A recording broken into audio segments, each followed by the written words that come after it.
Success seekers, my name is Mayank. मैं 14 जुलाई 2021 से OMAD lifestyle follow कर रहा हूँ। In today's video I am going to cover insulin. This is a multipurpose hormone balanced by 1 meal a day lifestyle. तो चलिए सबसे पहले जानते हैं कि इंसुलिन है क्या। यह भी ह्यूमन ग्रोथ हार्मोन की तरह एक हार्मोन है, बट ये पैनक्रियाज में स्थित बेटा सेल से रिलीज होता है। जब हम खाना खाते हैं तो उसमें उपस्थित carbohydrate which is highly impactful over insulin, जो डाइजेशन प्रोसेस के बाद बेसिक शुगर मॉलिक्यूल में टूट जाता है और ब्लड स्ट्रीम में एब्जॉर्ब होकर सर्कुलेट करने लगता है, जिससे ब्लड का ओवरऑल शुगर लेवल बढ़ जाता है। और क्योंकि बॉडी नहीं चाहती कि ब्लड स्ट्रीम में एक निश्चित समय में जरूरत से ज्यादा शुगर हो। फॉर एग्जाम्पल, मेरा एवरेज बॉडी वेट 61 kg है और यदि मैं एज्यूम करूं कि मैं फिजिकली हेल्दी हूं तो मेरी बॉडी में लगभग 4 लीटर ब्लड होगा, जिसमें एक समय में लगभग 4 ग्राम के आसपास शुगर होनी चाहिए।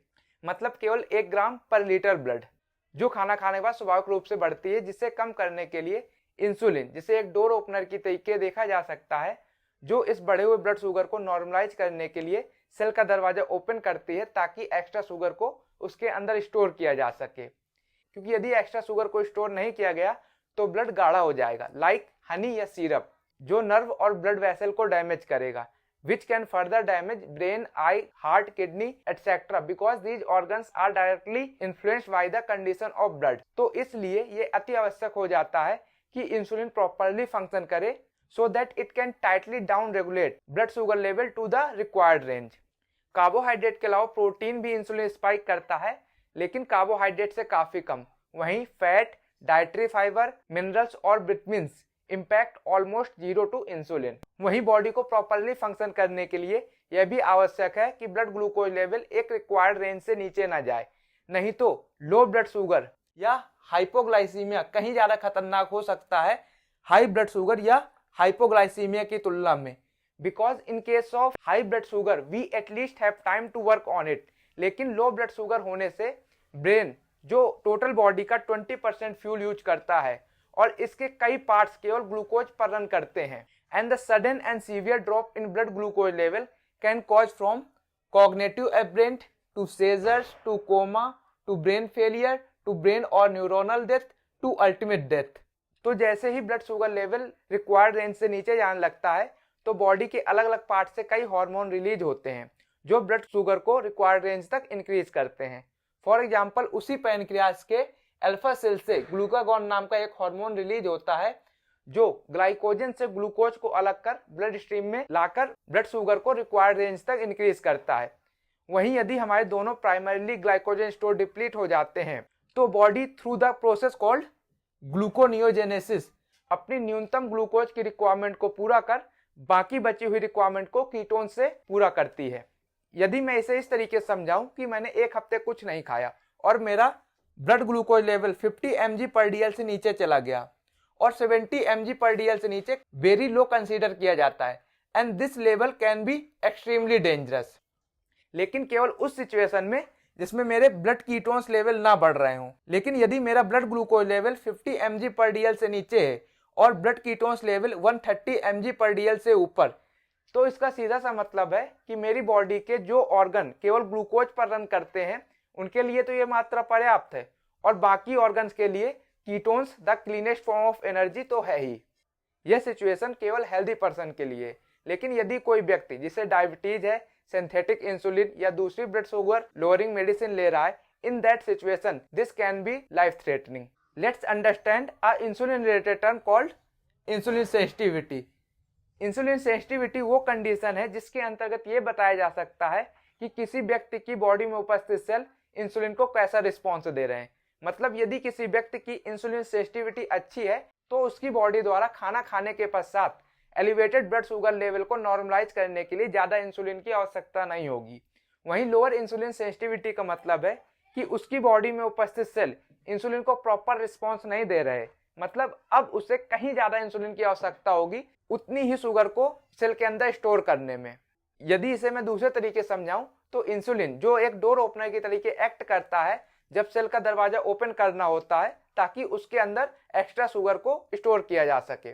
लेकिन यदि सेल के अंदर पहले से ही काफी मात्रा में शुगर स्टोर की जा चुकी है तो सेल मना कर देता है।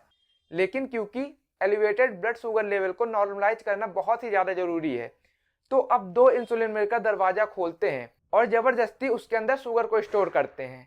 और हाँ, बिल्कुल ऐसा ही होता है। एक तरफ तो हमारे सारे स्टोर्स भरे हुए हैं जिन्हें हम एक्सरसाइज के थ्रू खाली करने के बजाय और खा खा कर भरने की कोशिश कर रहे हैं, तो निश्चित रूप से अगली बार और अधिक इंसुलिन की आवश्यकता होगी उतनी ही शुगर को स्टोर करने में। और इस बढ़ रही रिक्वायरमेंट के रिस्पॉन्स में रिलीज हाई इंसुलिन को हाइपर इंसुलिनीमिया कहा जाता है। और एक समय ऐसा आता है जब सेल बिल्कुल ही मना कर देते हैं कि भाई अब जगह ही नहीं है, मतलब सेल बिकम इंसुलिन रेजिस्टेंट, और अब वो एक्स्ट्रा शुगर ब्लड स्ट्रीम में सर्कुलेट हो रही है। तो फिर किडनी ब्लड से एक्स्ट्रा शुगर को फिल्टर कर यूरिन के थ्रू एक्सीट करती है। इसीलिए यूरिन टेस्टिंग भी की जाती है शुगर पता करने के लिए। Means it's not a solution कि किडनी ब्लड से शुगर को फिल्टर कर रही है, because this lead to many dangerous symptom like blur vision, increase thirst, fatigue, high blood pressure etcetera. और क्योंकि मैं कार्बोहाइड्रेट पर वीडियो अपलोड करने से पहले ही इंसुलिन पर रिसर्च कर रहा था, तो इस 2 महीने के समांतराल में 2 इंसिडेंट कुछ इस प्रकार हुए कि मेरी जिम में एक भैया हैं and he has a huge following of 0.2 million in Instagram. And while talking to him एक फेज ऐसा आया जिसमें मेरी एक बात पे रिएक्ट करते हुए उन्होंने कहा कि ना तो हाई कार्बोहाइड्रेट इनटेक प्रॉब्लम है, ना ही high spike in blood sugar level. उनके अनुसार इससे ना तो कभी डायबिटीज होगी और ना ही हाई ब्लड शुगर रिलेटेड दूसरे कॉम्प्लिकेशन। शर्त बस इतनी है कि आप ठीक ठाक एक्सरसाइज कर रहे हो। तो फिर मैंने अगला सवाल पूछा कि भैया यदि 20 कैलोरी को भी एक मील काउंट किया जाए तो आप दिन में कितने मील कंज्यूम करते हो? तो उनका जवाब था कि 10 से 12 बार। मैं दिन में कई बार यागुट और दूसरे छोटे छोटे मील कंज्यूम करता हूँ। और जब मैंने 10 से 12 बार सुना तो मेरा थोड़ा और आर्ग्यू करने का मन किया, क्योंकि मैं इसी टॉपिक पर रिसर्च कर रहे होने की वजह से ऑलमोस्ट क्लियर था। तो मेरा अगला सवाल, और ये सवाल केवल उनसे ही नहीं, उन सभी डाइटिशियन, न्यूट्रिनिस्ट और इवन डॉक्टर्स से जो ये मान के बैठे हैं कि यदि fasting blood glucose level 100 mg पर DL से नीचे है तो पर्सन नॉर्मल, 125 mg पर DL से नीचे है तो प्री डायबिटिक, और उससे ऊपर है तो डायबिटिक। तो पहली बात तो ये कि blood sugar level normal range से ऊपर तब तक नहीं जाता जब तक इंसुलिन उसे कंट्रोल कर पा रहा होता है। मतलब अभी भी मेरा और उनका fasting blood glucose level 100 mg पर DL से नीचे हो सकता है, लेकिन इससे यह साबित नहीं होता कि हम दोनों ने x amount of insulin he use की है इस लेवल को अचीव करने में या एक्स्ट्रा शुगर को स्टोर करने में। मतलब हो सकता है उन्हें 3x इंसुलिन लगा हो टू अचीव दिस लेवल और स्टोर दैट एक्स्ट्रा शुगर। और हाँ, बिल्कुल ऐसा ही होता है। हमारा ब्लड शुगर लेवल तब तक नॉर्मल रेंज से ऊपर नहीं जाता जब तक इंसुलिन कंट्रोल कर पा रहा होता है। और फिर एक समय ऐसा आता है जब पैनक्रियाज उतना इंसुलिन बना ही नहीं पाती जो कॉम्पनसेट कर सके उस बढ़ी हुई रिक्वायरमेंट को। तो फिर लोग उन अंकल की तरीके हो जाते हैं जो मेरे पूछने पे बता रहे थे कि बेटा लॉकडाउन से पहले तो सब कुछ नॉर्मल था, लेकिन लॉकडाउन में ओवर ईटिंग और लेस एक्टिविटी की वजह से डायबिटीज हो गई। तो मैं उन अंकल को कैसे समझाऊं कि अंकल डायबिटीज एक दिन या एक महीने में नहीं होती, 10, 15 और इवन 20 साल लगते हैं फुल ब्लॉन डायबिटीज होने में, अनटिल और अनलेस पेरेंट्स को डायबिटीज ना रही हो। मतलब पहले तो सालों तक आपके इंसुलिन ने बढ़ बढ़कर ब्लड ग्लूकोज लेवल को कंट्रोल किया, और फिर कई साल बाद आपका ब्लड ग्लूकोज लेवल बढ़ना शुरू हुआ, और फिर कई साल बाद आप प्री डायबिटिक हुए, और फिर एक दिन after years of ignorance you became diabetic. लेकिन ये प्रोसेस इतनी भी सिंपल और स्ट्रेट फॉरवर्ड नहीं है, क्योंकि कॉमन बिलीफ ये है कि पहले एक व्यक्ति इंसुलिन रेजिस्टेंट होगा, फिर उसे प्री डायबिटीज होगी, फिर उसे डायबिटीज, और फिर डायबिटीज से होने वाले कॉम्प्लिकेशन, मतलब heart attack, kidney failure, brain stroke, I damage, non alcoholic fatty liver disease, cancer and many other chronic disease.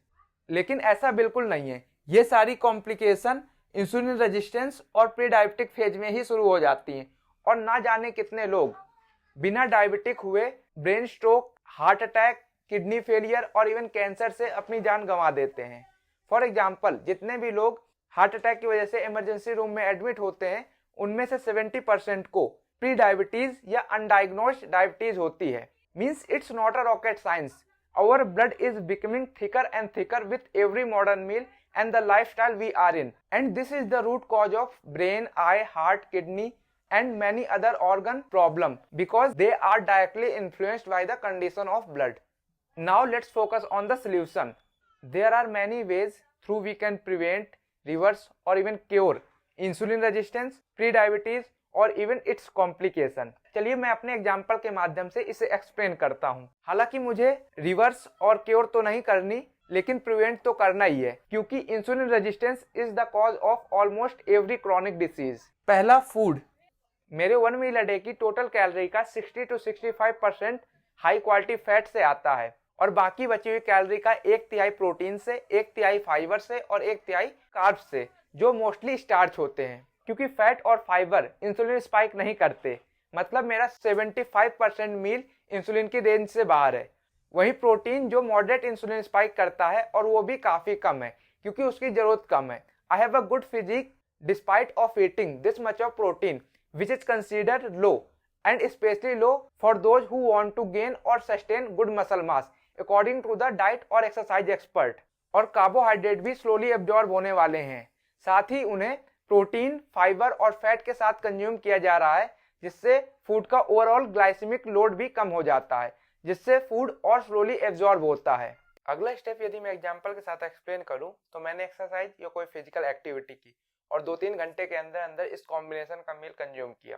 और वर्कआउट रिकवरी के लिए या बॉडी को फंक्शन करने के लिए कार्बोहाइड्रेट की आवश्यकता तो है ही, और मील में उपस्थित कार्बोहाइड्रेट कंबाइंड विद फाइबर होने की वजह से धीरे धीरे ब्लड स्ट्रीम में एंटर कर रहे हैं, और जैसे ही हम कुछ खाते हैं वैसे ही ग्लूकागॉन और दूसरे हार्मोन का प्रोडक्शन रुक जाता है, जिसके परिणाम स्वरूप हमारे फैट और ग्लाइकोजन स्टोर शट डाउन हो जाते हैं, जो कि एक्टिव थे ताकि ब्लड शुगर लेवल एक रिक्वायर्ड नॉर्मल रेंज में बना रहे, जो कि अब मेंटेन हो रहा है जो हमने खाना खाया है उसमें उपस्थित कार्बोहाइड्रेट से। And in my case consumed carbohydrate धीरे धीरे एब्जॉर्ब हो रहे हैं, जिससे इसका काफी हिस्सा तो डायरेक्ट यूज हो जाएगा और बाकी बचा हुआ कार्बोहाइड्रेट भी एट अ टाइम काफी लो है, तो इसके रिस्पॉन्स में रिलीज इंसुलिन भी काफी कम होगी, depending upon how insulin sensitive my cells are. जबकि इसके विपरीत यदि किसी व्यक्ति ने बर्गर, पिज्जा, कोल्ड ड्रिंक या जूस कंज्यूम किया है, तो उसमें उपस्थित carbohydrate because it is without fibre, तो ये बहुत ही जल्दी ब्रेक डाउन होकर ब्लड स्ट्रीम में एंटर करेंगे, जिससे एक इमरजेंसी क्रिएट होगी इस हाई ब्लड शुगर को कम करने के लिए, and this lead to higher release in insulin, and this can be considered as a first step toward insulin resistant. Second, the number of meal. I eat 1 meal a day, और क्योंकि मैं एक बार खाता हूँ जिसके कारण एक बार इंसुलिन रिलीज होता है, और खाना खाने के लगभग 3-4 घंटे बाद इंसुलिन का प्रोडक्शन लगभग शट डाउन हो जाता है, because there is no extra sugar to be stored, and now to maintain a healthy blood sugar I am depleting my energy store, so there would be shortage of energy source inside the cell। और अब वो cell request कर रहे हैं energy के लिए, मतलब insulin sensitive हो रहे हैं, और फिर अगले दिन जब मैंने 1 मील अ डे कंज्यूम किया तो बहुत कम इंसुलिन ही पर्याप्त होगी उस लिटिल बट एक्स्ट्रा शुगर को स्टोर करने के लिए। जबकि इसके विपरीत यदि कोई व्यक्ति बार बार खाना खा रहा है तो उसे स्टोर्ड एनर्जी की आवश्यकता ही नहीं है, so there is no good amount of give and take with energy source inside the cell, तो सेल उतनी सेंसिटिविटी से इंसुलिन को रिस्पॉन्स नहीं देते। और बात सिर्फ इतनी होती तो कोई बड़ी प्रॉब्लम नहीं होती, क्योंकि यदि आप प्रत्येक 3-4 घंटे में x amount of calorie consume कर रहे हो और similar amount of calorie burn कर रहे हो, लेकिन बहुत सारे important function like hormonal balance, recycling, deep cleaning, gene expression, metabolic activity and even killing of cancer cell इस बात पे डिपेंड करते हैं कि लगभग 15 घंटे का फास्ट प्रत्येक 24 घंटे की साइकिल में किया गया हो। Third, lifestyle. Let's start this section from activity.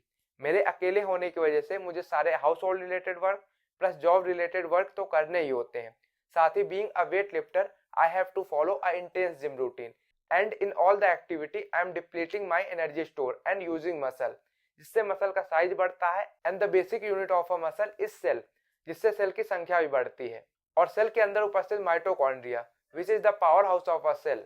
और एक्सरसाइज की वजह से माइटोकॉन्ड्रिया की संख्या तो बढ़ती ही है, साथ ही बायो एनर्जेटिक एफिशिएंसी भी बढ़ती है, and this results a high insulin sensitive and metabolically healthy cell. और भी कई सारे कंपोनेंट ब्लड शुगर लेवल या इंसुलिन को डायरेक्टली या इनडायरेक्टली इन्फ्लुएंस करते हैं, for example toxin exposure, food allergy या sensitivity, sleep, inflammation, detoxification, nutritional deficiency, digestion, the condition of mind. लेकिन इन सब के बारे में सबको सोचने की आवश्यकता नहीं है, क्योंकि यदि हम food, the way of eating, sleep और मूवमेंट को अपने हिसाब से बैलेंस कर ले तो ये सारे इशू लगभग सॉल्व हो जाते हैं। At the end of the day I want to say this video was on insulin, not on diabetes, and diabetes is whole different topic. और ऐसा मैं इसलिए कह रहा हूँ कि कोशिश भी मत करना कि यदि किसी व्यक्ति को डायबिटीज हो और आप उसे अगले दिन से 4-5 मील की जगह 1-2 मील देने लगे। मैक्सिमम कार्ब्स को फैट से रिप्लेस कर दें और उन्हें 4-5 किलोमीटर वॉक करा दें। ऐसा करने से उनका high blood sugar level normal होने की वजह सीवियर ड्रॉप हो जाएगा, because he has hormonal imbalance and the glucagon will not be able to compensate the sudden and severe drop. I have lot to say on diabetes and I'll definitely say, but please wait. Okay, thank you for watching. I wish and pray that your health will support your plan rather than go against. Save soil and let's make it happen.